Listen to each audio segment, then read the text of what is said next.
it sounds like that still one of the keys to the success of a group like an OSPO is efficiency. So making sure that there is not a huge overhead introduced into the development process within the company, and having deadlines like that week that Stormy you mentioned are key for, I assume, reassure people that once they enter the process, they will not be held up forever on it, and it will not be hanging on a team that is not part of their specific engineering organization.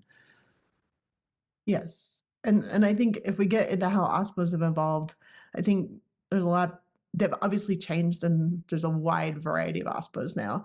And so I've been to several talks and had several conversations with people on what are OSPOs now. And at a very simple level, some people are like, well, some OSPOs are compliance related and some are sort of, outreach and education related. Nithya, she's at Amazon now, was at Comcast, talked about young OSPOs and old OSPOs, meaning old OSPOs are more experienced, the company is more experienced with open source and they've been using it for a while and they have all their policies and processes in place. They focus on something different than a young OSPO, which is like, oh my gosh, we're using open source software. Like, what are we using? What should we be doing? So there's the range of what an OSPO does has changed over time while becoming a more defined set of work. Yeah, something that I've seen as maybe a little bit of a struggle is like the OSPO function, like where it is in terms of like headcount and budget.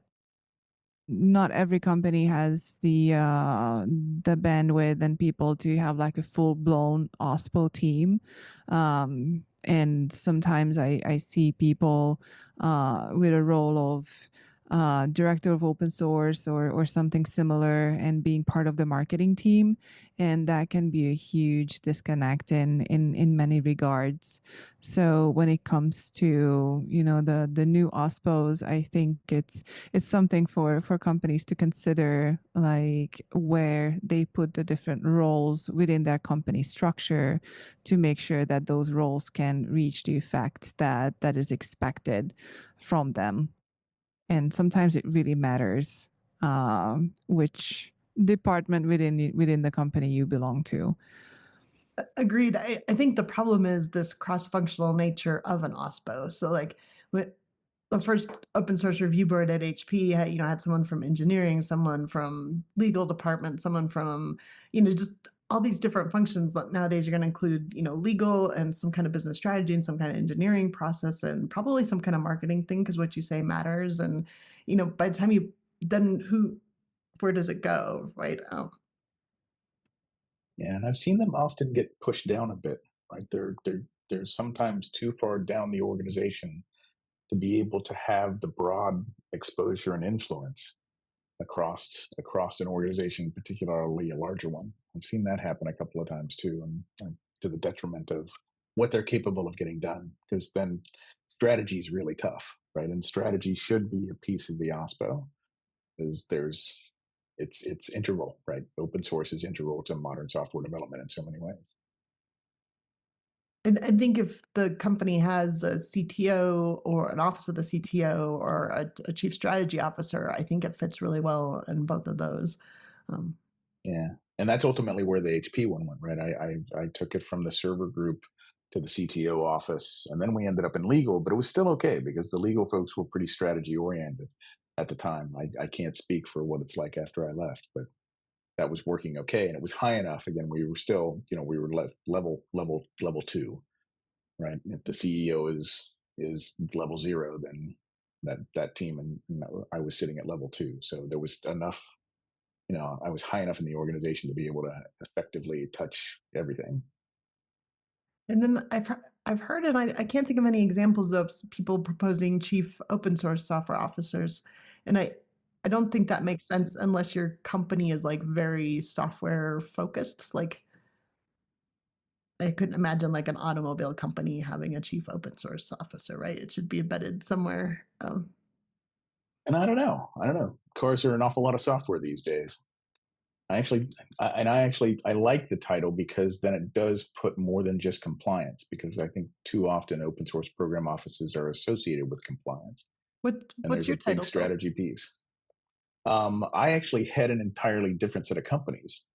So we have an open source program office in Ericsson, but it's another level down, uh, parallel as a sister organization to me. I run a set of companies and I report to the CTO, um, that are focused on upstream activities. Mhm. But yeah, I get involved in. I'm pushing a variety of strategies for Ericsson associated with open source, and I consider that part of my role. Just between my experience and where I sit in the organization. I think that, like, back to the comment of automotive companies, like there are a few examples. Like I think Mercedes has an open source manifesto. I think I saw Porsche for the as the last company who announced one.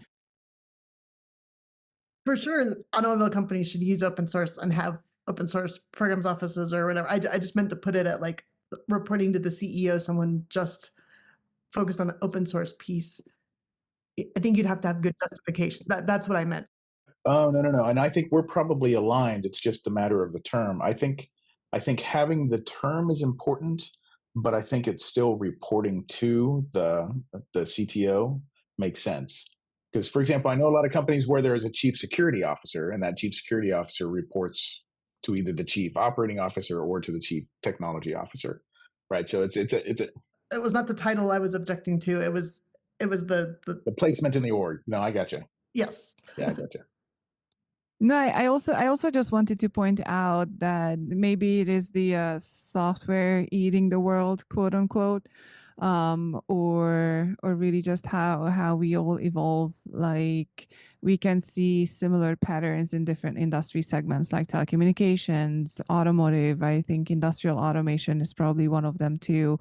How they go through their open source sort of transformation journey in a sense, because it is just relevant to all these industry segments, and you can see the same patterns repeating on trying to understand what open source really is, what the implications of the licenses are, why invest in any open source project in any shape or form, either through donations or getting involved and working upstream, and so forth and so forth. Hopefully, all of the above kind of way. And you can see now automotive companies going through that journey, after watching like I was involved in the telecom segment going through that journey.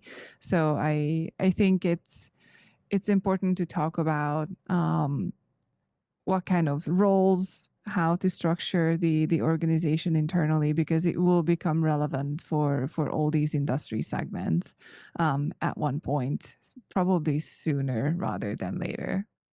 And the automotive industry is pretty far along. Like especially I've met with a lot of the German automotive companies that have they use a lot of open source. They're collaborating with each other across the industry, as well as working inside their company. I actually met the one of the Mercedes open source guys at GitHub Universe, standing in line for a beer, and we had a great chat.